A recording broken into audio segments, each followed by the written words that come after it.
Tenerlo aquí entre nosotros, doctor. Verdaderamente veo su CV, su currículum vitae y caray, digo, ¿cuándo llegaré a hacer eso? Ya se me pasó la vida. Usted es pediatra, tiene un colegio médico 18,000. Yo tengo 10,000. Soy un poquito más antiguo todavía. Su registro nacional 8,000, su especialidad, y esto la hizo en el Miami Children's Hospital y fue jefe de residentes, ¿ah? Bendito sea el Señor. Clínica Angloamericana del 95 al 2000, fundador y director de la Clínica Pediátrica, miembro de la Academia Americana de Pediatría. Usted nos va a hablar de lo frecuentes que son los accidentes en el hogar o los accidentes frecuentes en el hogar. Gracias, doctor, por la presentación.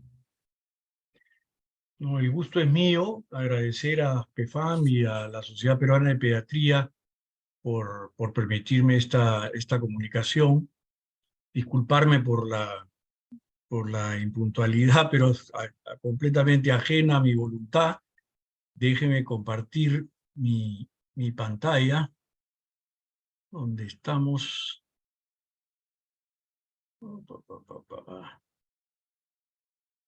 Ya comenzaron los problemas. Cuadradito verde inferior y lo que está en su escritorio va a aparecer. Sí, Y ahí pone compartir. eso es lo que estoy haciendo.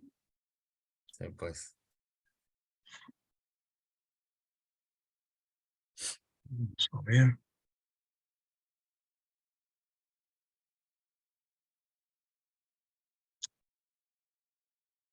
Ahí está. Ahora sí apareció. Listo. Ya, doctor, cuando usted disponga. Mil gracias. Entonces, el día de hoy les voy a hablar de accidentes frecuentes en el hogar, que de verdad deberíamos llamarlos traumatismos involuntarios, porque como vamos a ver, como se pueden prevenir, no son tan accidentes.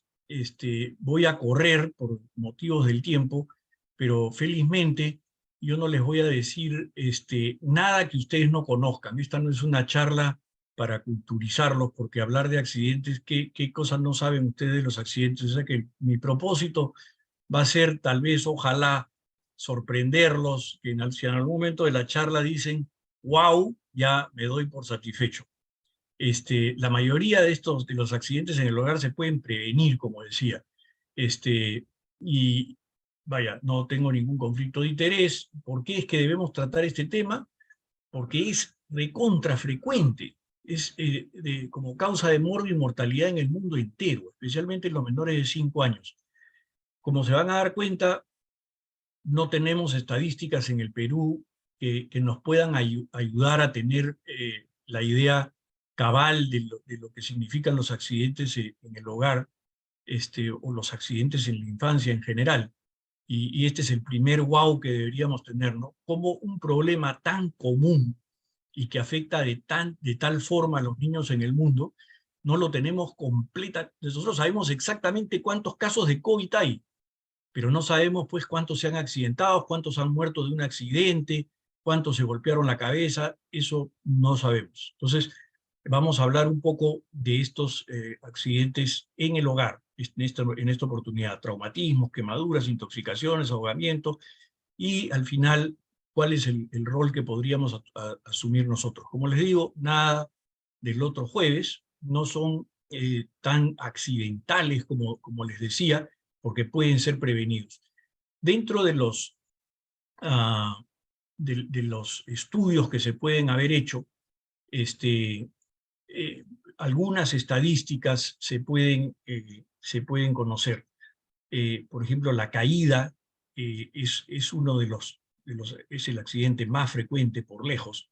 Y cuando se hace esto, es un cuestionario hecho por GRADE, como pueden ver acá en esta investigación, hecho ya hace algunos años, pero simpáticamente sí analizan pues, accidentes, ¿no? Tipos de accidentes en diferentes zonas del país, ¿no? Y uno puede ver cómo en algunos pues la mordedura de animales es más frecuente, y así, pero esto es por encuestas, no es tan fidedigno, ¿no? Tener hematomas, moretones, pues lo más común del mundo, cómo los accidentes ocurren en el dormitorio, en la sala comedor, en la cocina, en el baño, pero la mayoría en el dormitorio del niño. ¿Y haciendo qué? Jugando, ¿no? Estos detalles pueden servir para orientar a los padres. Entonces, estos traumatismos involuntarios ocurren teniendo en cuenta tres elementos: la persona que sufre el accidente, en este caso pues el niño, ¿no? Y que si es hombre, si es mujer, van a ver las diferencias, o si padecen de alguna enfermedad que los predispone a un accidente, ¿no? El agente, con qué objeto o elemento se accidentó. Vamos a ver sobre enchufes, sobre cables, y el entorno, el lugar donde ocurre, si es que hay alguna predisposición económica, social, cultural. Todo esto tiene que ver con la frecuencia de los accidentes y deberíamos tener más estadísticas al respecto. Por eso es que voy a usar estadísticas de los Estados Unidos, porque son muchísimo más detallistas, ¿no? Entonces, en el caso, por ejemplo, las lesiones son la principal causa de muerte en niños y adultos jóvenes. Las caídas son la principal causa de lesiones no mortales. Las bicicletas es tremendo método para accidentarse. El ahogamiento es la principal causa de muerte relacionada con lesiones no intencionales entre los niños de 1 a 4 años en el hogar. La obstrucción de las vías respiratorias, la asfixia, en los menores de 1 año, principal causa de muerte. Y cada año, alrededor de 2.000 niños menores de 14 años mueren como resultado de una lesión en el hogar. Entonces, deberíamos pues escandalizarnos de por qué es que no hablamos más de estos temas, ¿no? Según la Organización Mundial de la Salud, cada año mueren 830.000 menores de 18 años por lesiones en casa. Eso es 2.300 muertes al día en accidentes domésticos. Y dentro de estos, las 5 principales causas, los accidentes de tráfico, que no vamos a hablar ahora porque estamos hablando en el hogar, pero el ahogamiento, como decía, mueren más de 175.000 niños al año. Quemaduras, causas de muerte de cerca de 96.000 niños al año. Las caídas, 47.000 niños al año. Intoxicaciones, 45.000 niños mueren al año. De las pocas estadísticas peruanas encontré, hay enfermeras que se esmeran en hacer estudios. En este caso, el Instituto Nacional de Salud del Niño en el 2012 reportó como 1.600 casos entre traumatismos, envenenamientos. En Estados Unidos, como decíamos, si comparamos entre causas de muerte con enfermedades no comunicables o enfermedades infecciosas, los traumatismos son por lejos principal causa de muerte. Estadísticas en el Perú, vemos que en el 2013 ya están entre las principales causas de muerte: accidentes que obstruyen la respiración, accidentes por ahogamiento, en adolescentes, lesiones de intención no determinada, accidentes que obstruyen la respiración, ahogamientos, envenenamiento. O sea, siempre estas dentro de las principales causas de muerte. Entonces, hablemos un poco de los traumatismos, ¿no? Como decíamos, causa principal de muerte y discapacidad, el 10% de las lesiones en niños en edad preescolar. Son prevenibles y predecibles, de ahí la importancia que hablemos de esto, el rol del pediatra. Tenemos que despertar este tema y tratarlo. ¿Cómo? Eso vamos a ver ahora. Estadísticas en Estados Unidos, si se fijan, en el 2019, causas de muerte por edad, entre 1 y 4, 5 y 9 años, 10 y 14 años, los traumatismos no intencionales es la principal causa de muerte. Solo en el primer año es la tercera, después de anomalías congénitas y prematuridad, la principal causa de muerte. ¿Cómo no ocuparnos de este tema?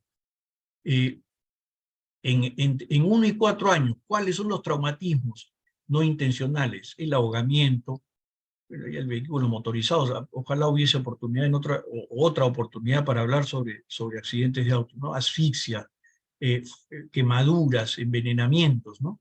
Y como van a ver siempre, los varones se accidentan más que las mujeres, ¿no? 24 muertes a la semana en niños menores de 1 a 4 años. De 5 a 9 años, 14 muertes por semana. ¿Por qué? Ahogamientos, quemaduras, asfixias, siempre los varones más que las mujeres. De 10 a 14 años, ahogamiento, quemaduras, asfixia, ¿no? 13 muertes por semana en Estados Unidos. En el New England Journal, en el 2018, estadísticas de las causas de muerte más comunes en niños y adolescentes, siempre van a estar refiriéndose a eh, traumatismo de diferentes causas, de las principales causas de muerte por lejos: sofocación, ahogamientos, envenenamientos. Entonces, en casos de las lesiones no fatales, las caídas son las más frecuentes. El 50% de estos traumatismos en niños menores de 1 año, ya sea que han sido golpeados por un objeto o contra un objeto, y además mordeduras de insectos, animales. Entre las causas fatales están el ahogamiento, la asfixia, y, como les decía siempre, los niños el doble de accidentes que las mujeres. Riesgos de seguridad y traumatismos como decíamos, en el entorno, las superficies elevadas, las escaleras, el que hayan correas y cuerdas en el hogar, muebles que pueden volcarse, esquinas afiladas, enchufes eléctricos, clavos sobresaliendo, mal clavados, ambientes inseguros para dormir. Entonces, ¿cómo hacer para prevenir esto, ¿no? Poner rejas en las escaleras, eliminar correas que andan sueltas por la casa, tener muebles seguros, cubrir las esquinas con esquineros cuando sean peligrosas, instalar enchufes que puedan prevenir accidentes, ¿no? Eh, Dentro de los accidentes por aplastamiento está la televisión, los libreros, eh, escaleras, ventanas que no tengan seguros, objetos pesados en las repisas. Entonces, cada 3 semanas un niño muere aplastado por un televisor. Entonces, el accidente más frecuente por aplastamiento es el televisor. Entonces hay que asegurar bien los televisores, ya sea en la pared o en una mesa muy estable. Asegurar los muebles pesados para que no se puedan caer encima de un niño. Mantener los artículos más pesados en los estantes inferiores, no tener pues macetones en la parte de arriba que si se caen encima de un niño le provoque un traumatismo severo.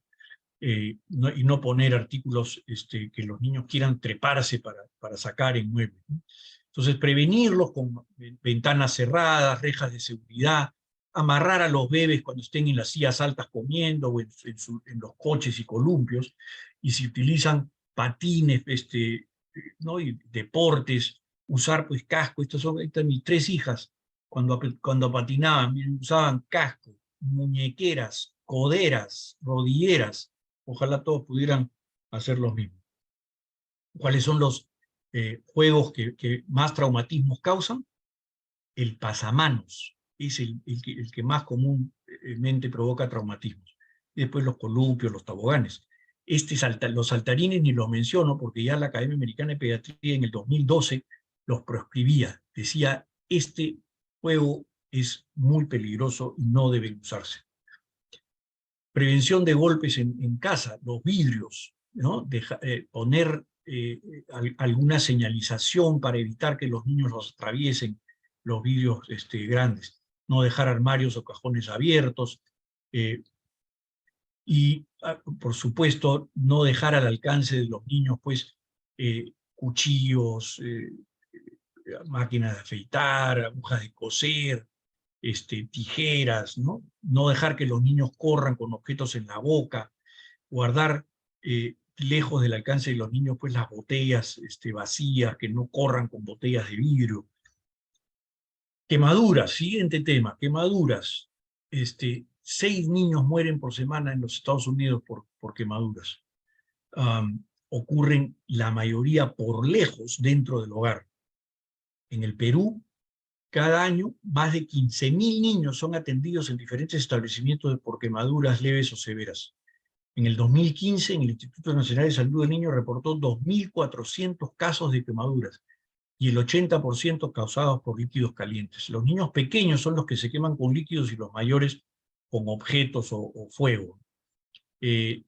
Las quemaduras no solamente pues, producen en el momento de la emergencia daños, sino de por vida, porque pueden ser causa de múltiples cirugías, cicatrices físicas y emocionales. Es un problema muy costoso, pero son evitables. Los niños ponen a prueba sus límites y no reconocen los peligros, por eso es que se queman con frecuencia. La piel de los niños es más delgada que la de los adultos y por eso se quema más rápido. Son quemaduras más grandes y profundas. Entonces, las causas son el fuego y los líquidos, ¿no? Por lejos. Hay que aprender a regular el termostato de las casas, ¿no? De las termas de agua caliente, en 50 grados centígrados. Y enseñar a las familias que sitios comunes donde ocurren quemaduras, que en la cocina, por ejemplo, para que los niños no se acerquen a la cocina, deberíamos hasta poder demarcar en el piso y enseñarles que no deben acercarse más de esas zonas, por ejemplo, ¿no? Y nosotros saber que los niños alcanzan la parte de arriba de las cocinas, entonces usar las hornillas traseras y siempre vigilar a los niños, ¿no? En el caso de los enchufes, 2.400 niños heridos cada año porque insertan objetos dentro del enchufe. Entonces, los enchufes deberían ser contra accidentes. Estos, por ejemplo, donde no puedes introducir nada si no giras el enchufe, cosa que es difícil de hacer para un niño, o que tengan una tapa que permitan enchufar, que el objeto, el aparato esté enchufado, pero que no puedan tener acceso los niños al enchufe. Estas tapitas, que son las que usamos nosotros, no son recomendadas, porque los niños las sacan con facilidad. En el Perú encontramos enchufes que sean como estos, ¿no? Pero ¿cuál es el problema de esto? Que claro, mientras está cerrado, el niño difícilmente podrá acceder, pero si enchufamos algo, ya se queda abierto y queda el otro enchufe disponible para que el niño introduzca algo, ¿no? Entonces, deberíamos de alguna forma los pediatras ocuparnos de que existan estos enchufes de seguridad, colocar tapas de seguridad en las tomas eléctricas, desconectar aparatos eléctricos que no están en uso y no permitir pues, que los niños jueguen con equipos eléctricos. En cuanto a quemaduras por sol, limitar la exposición al sol pues, entre las 10 de la mañana y las 2 de la tarde, enseñarles a que jueguen en la sombra. Los menores de 6 meses, no tener una luz solar directa y siempre usar ropa protectora con sombrero de ala ancha. Y en los mayores de 6 meses, pues, siempre poner bloqueador en todas las áreas expuestas 15 a 30 minutos antes de la exposición y repetirlo cada 2 horas, ¿no? Hay que verificar la temperatura, hay que tocar la temperatura de los juegos donde van a estar jugando. Los de metal queman mucho más que los de plástico, ¿no? El 85% de las muertes relacionadas con incendios son en la propia casa. El fuego se propaga muy rápidamente. Se calcula que una vez que comienza el incendio, tenemos 2 minutos para escapar de él. Y la muerte generalmente ocurre por la inhalación del humo. Entonces los niños no deben pues, tener acceso a fósforos, encendedores, velas, calentadores, ¿no? Hay que enseñarles a los niños que los bomberos son amigos. Hay que enseñarles a arrastrarse bajo el humo cuando hay un incendio. Hay que agacharse, el humo se va para arriba, pues hay que aprender a gatear al escapar de esos incendios, ¿no? Hay que enseñarles qué cosa es caliente y qué no, y que conozcan qué cosa es una alarma de humo, cómo suena la alarma de humo y cómo deben salir, cómo deben responder cuando escuchen una, ¿no? En el caso de los envenenamientos, según la Organización Mundial de la Salud, las intoxicaciones causan al año más de 45.000 muertes. Más del 50% de todas las intoxicaciones ocurren en niños menores de 5 años.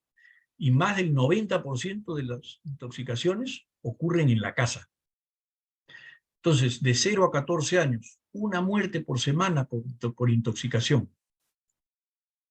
En los centros en Estados Unidos donde reciben las llamadas de auxilio porque el niño ha ingerido algo, en más de 1 millón de llamadas, la mitad son por medicamentos.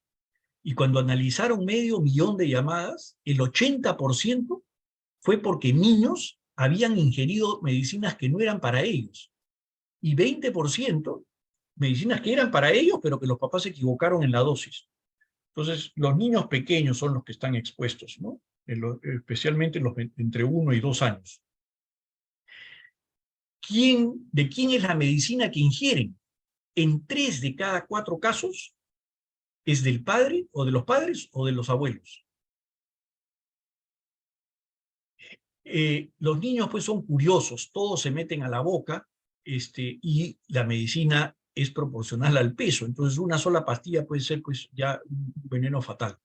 Y los niños no saben diferenciar entre una pastilla y un caramelo. Entonces, los tipos de envenenamiento que pueden ser por ingestión, absorción, inhalación, inyección, digamos, y los más conocidos, el drano, el removedor de goma de uñas, soluciones que se usan en los automóviles para limpiar el parabrisas, por ejemplo, o el monóxido de carbono, el veneno para ratas, los pesticidas, y los modernos, ¿no? Las cápsulas de lavandería, la nicotina líquida, los vapes que hay ahora, que están causando intoxicaciones, y pilas de botón que son conocidas por todos ustedes como muy peligrosas, ¿no? Entonces, los medicamentos deberían ser a prueba de niños. Las tapas deben ser difíciles de destapar, o tener un cuello y que solamente se pueda extraer el contenido con una jeringa. ¿Por qué nosotros no tenemos leyes que obliguen a que los medicamentos sean así para que nuestros niños no se intoxiquen? ¿Dónde se encuentran las medicinas que los niños se intoxican? El 27% en el piso o en un sitio que no debía estar el medicamento. 20% en una cartera. Entonces hay que enseñar a las familias que las medicinas se guardan en el envase original, debe haber un área asignada para ellos. Cuando hay invitados en casa es un riesgo porque hay que ver si en las carteras de los invitados, hay veces los niños pues abren las carteras y encuentran caramelitos adentro y resulta que eran las pastillas para la presión de la invitada. Entonces hay que enseñar a los niños que los medicamentos siempre los da un adulto, que no es un caramelo, que hay una zona en que los niños no deben tener acceso a determinados armarios o depósitos en garajes, etc. No compartir medicinas que no son de uno, y si no sabes qué es, no lo huelas, no lo pruebes, no lo toques. Existe en nuestro medio teléfonos de emergencia para llamar en casos de intoxicaciones. Desgraciadamente no todos conocemos de esto, y Psicotox no nos mantiene informados de sus estadísticas, digamos, ¿no? Pero aquí tienen el número de teléfono, lo pueden averiguar fácilmente con Psicotox, y está 24 horas al día disponible para que llamen los padres de familia con la información del producto, la edad y peso del niño, hora en que lo ingirió, cuánto ingirió, etc. ¿Qué hacer? Pues si ingieren un medicamento, llamar a este número primero, no intentar remedios caseros, no intentar que el niño vomite, si es que es por los ojos, enjuagar los ojos con agua y después llamar. Si es en la piel, quitar la ropa, enjuagar al niño y después llamar. Si es inhalado, ya sacarlo al aire fresco y después llamar.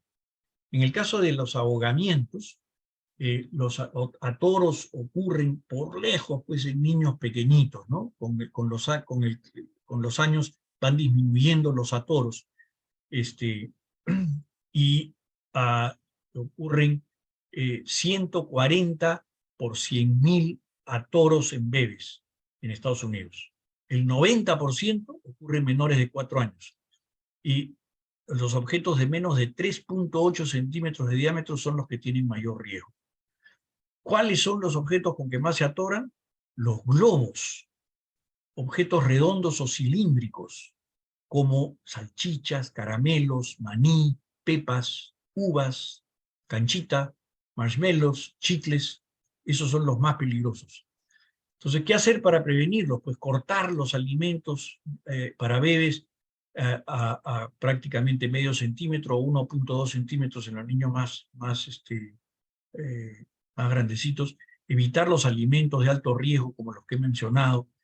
Los niños deben estar sentados mientras comen, no corriendo, y siempre supervisados. Revisar los juguetes con que juegan, que no tenga piezas pequeñas sueltas, y los imanes, que no son buen juguete para tragarse, que esté al alcance, fuera del alcance de los niños. Se pueden ahogar en bañeras o baldes. La mayoría de muertes infantiles ocurren en bañeras y baldes, y en piscinas los más grandecitos. Entonces, siempre supervisar a los niños, y mientras los supervisen, pues no distraerse.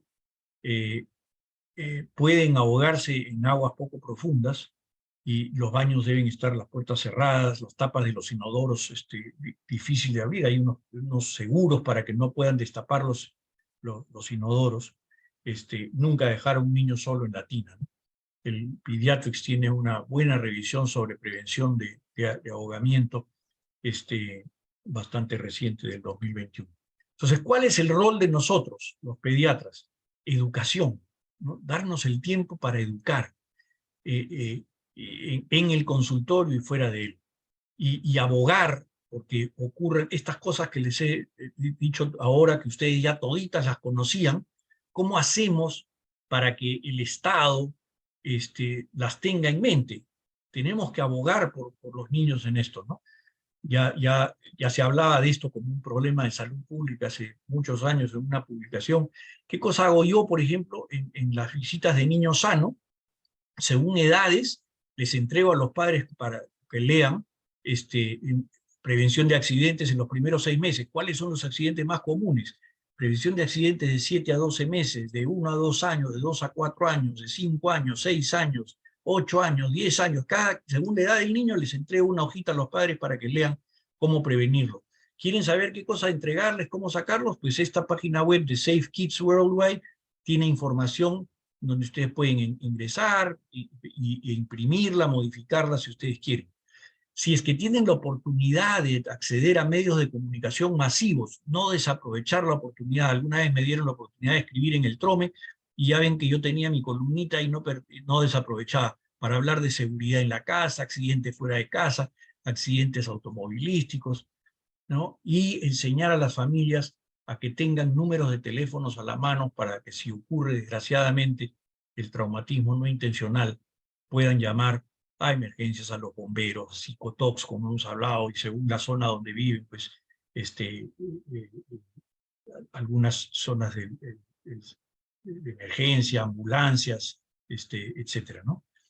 Espero que hayan podido asombrarse de cómo un tema tan significativo para los pediatras, hablemos tan poco de él con nuestros pacientes. Agradezco mucho su atención. Seguro que sí, doctor.